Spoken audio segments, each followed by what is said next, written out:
Welcome to a new edition of the Neon Jazz interview series with the members of the Kansas City Jazz Orchestra.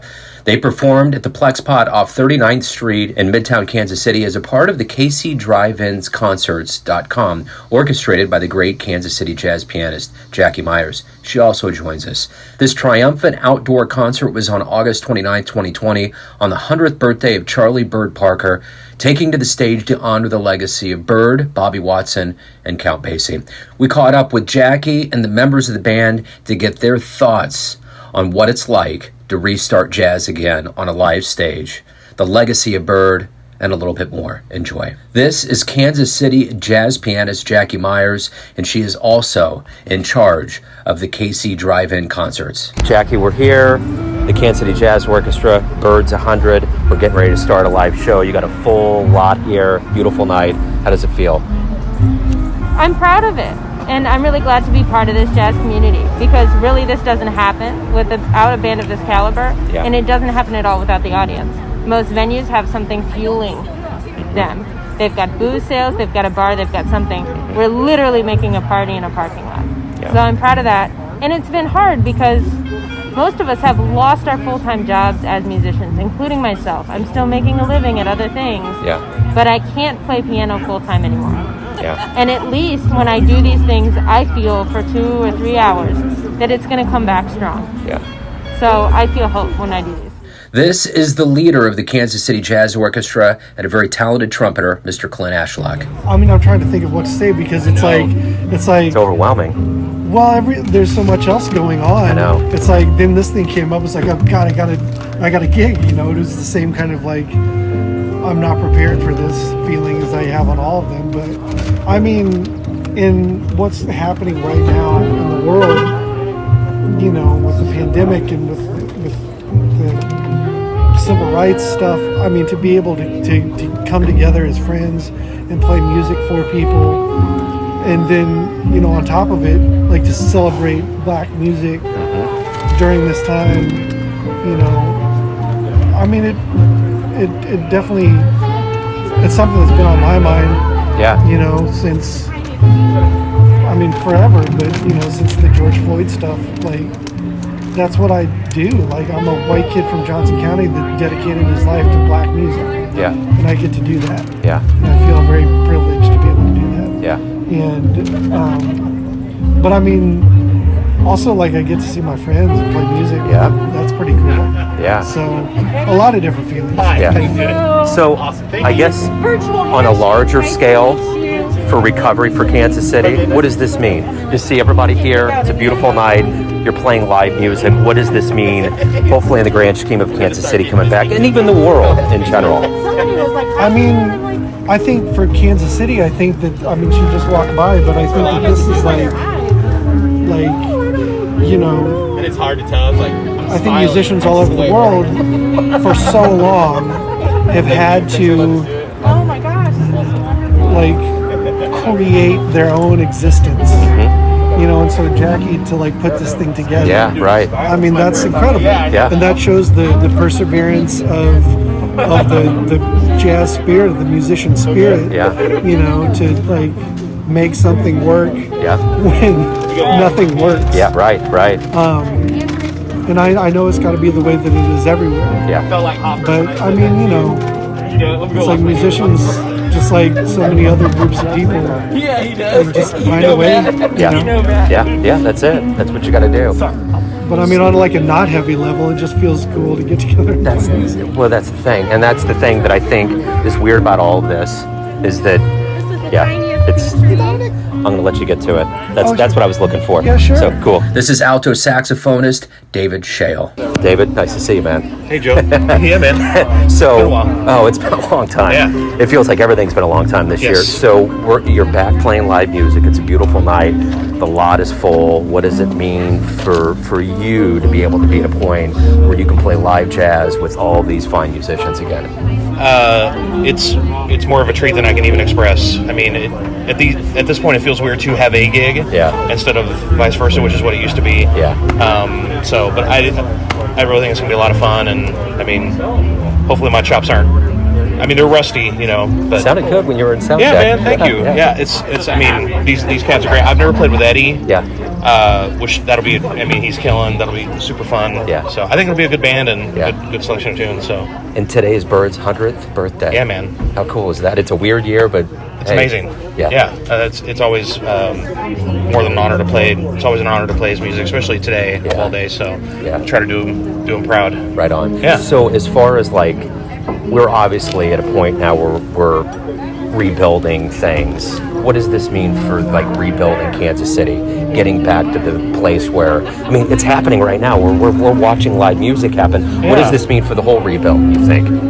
I hope, I just hope it's a step in the right direction and we can keep doing it. Yeah. So I think the more outdoor stuff we can do, I mean, that's obviously way different than doing indoor stuff. So yeah. I mean, hopefully it's good for, hopefully it's fun for, it feels fun to be out. It's fun to be playing again, and took it for granted all those years, just playing all the time, and so I think hopefully it's good for everybody. Yeah, absolutely. Cool. Yeah. This is the great Kansas City drummer John Kizilarmut. Let me ask you this, and that's another thing that I guess I want to ask. It's a very peculiar time on the planet with a lot of things going on. Peculiar is a word for it. Yes, that's one way. I'm waiting for David Lynch to walk down the middle of the street and just yell "cut." Or what's his name to come out and be like the aristocrats. Yes, exactly. Yeah. Exactly.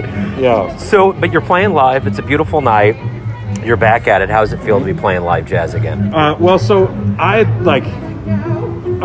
went about maybe 3.5 months without really playing any music, and then I had this gig in June at the Gem. We were playing actually Charlie Parker music, and had this experience like in the middle of playing the first tune. Obviously, having not played for so many months, I was like, I don't think I'm probably going to be able to do a very good job. Right. Right. But then we all everybody in the band had this experience at the same time where we all just like remembered our like identities and our collective effort that we've poured. We've all poured our whole lives into pursuing this art. Yeah. And to just stop doing it is crazy, and the effect that it has on you is really crazy. Yeah. I mean, you would expect to like feel like all this pent up energy and like blah blah. It's really the opposite. Really, you start to get this like sense of apathy. Like I would sit down and practice, and like literally my arms and legs felt really tired. Yeah. As I was, and I would just be like, man, what am I doing? Yeah. This is crazy. Yeah. And then we got together and started making the music again.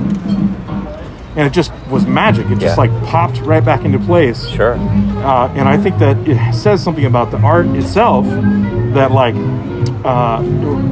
when you, whether you're devoting your life to it as a pursuer of it yourself or just like an audience member that enjoys it, the same thing happens. Yeah. Like the art pops out as sound into the world.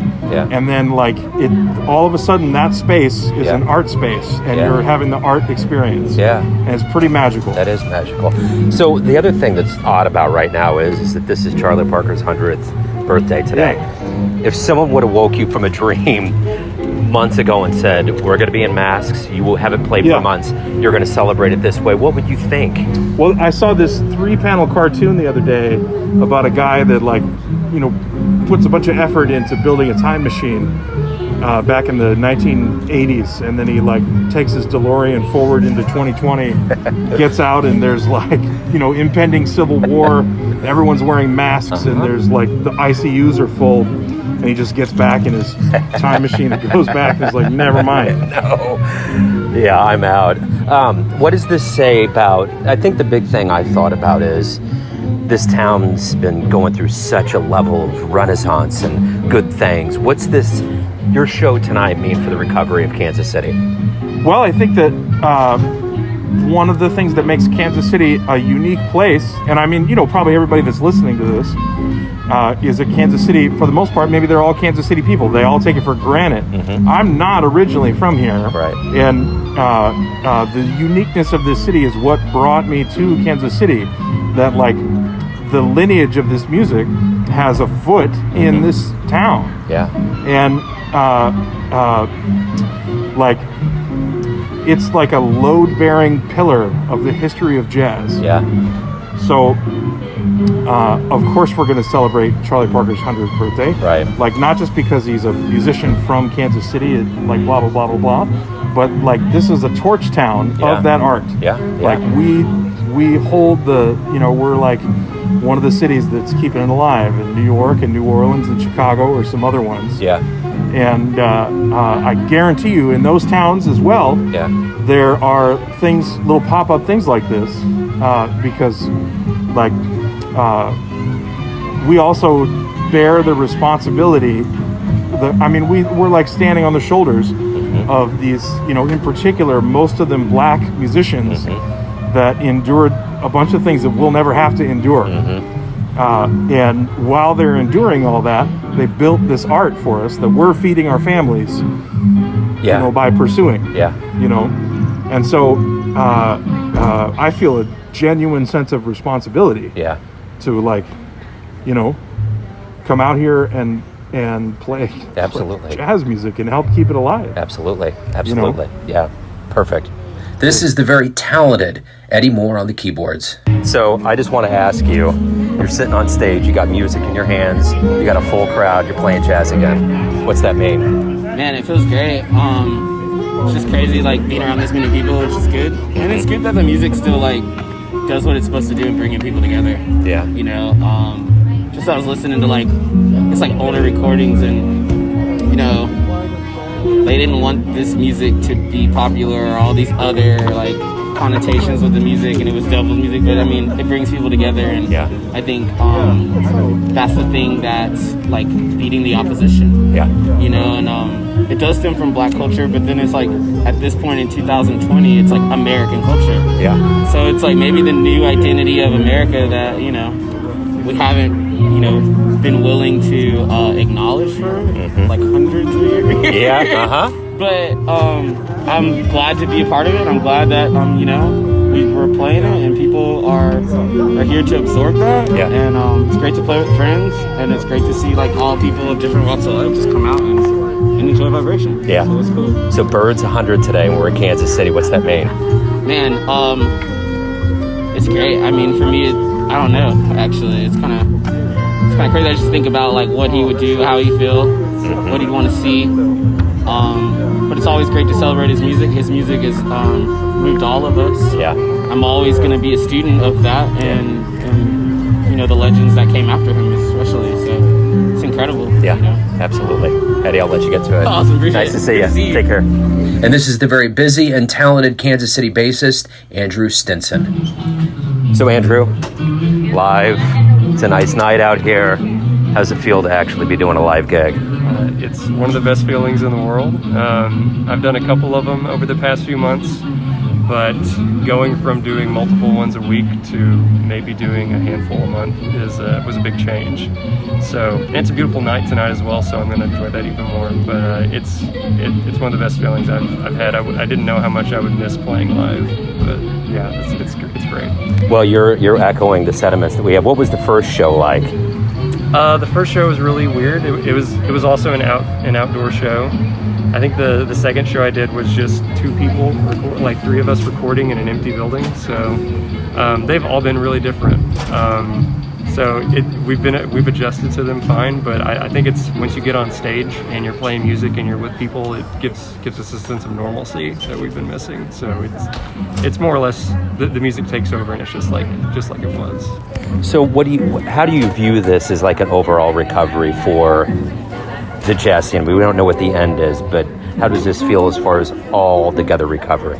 Yeah, I feel that pretty much everyone tried to figure out somewhat early on how to support the scene and keep it going, and we have such a great scene here in Kansas City to begin with. And as I can see from tonight, it's still just as supported as it was, albeit taking in the distancing measures that we have to do. But yeah, I think that we're trying, and I think that we're succeeding in what we're doing. So cool. Thank you. I appreciate it. Thanks for listening and tuning in to another Neon Jazz interview, where we give you a bit of insight into the finest cats in Kansas City and spots all over the world, giving fans all that jazz. And thanks to Jacky and the members of the Kansas City Jazz Orchestra for striving to keep jazz alive. If you want to hear more interviews, go to Famous Interviews with Joe Domino on the iTunes Store. Visit Neon Jazz at youtube.com, and for everything Neon Jazz all the time, go to the neonjazz.blogspot.com. Until next time, enjoy the jazz, my friends.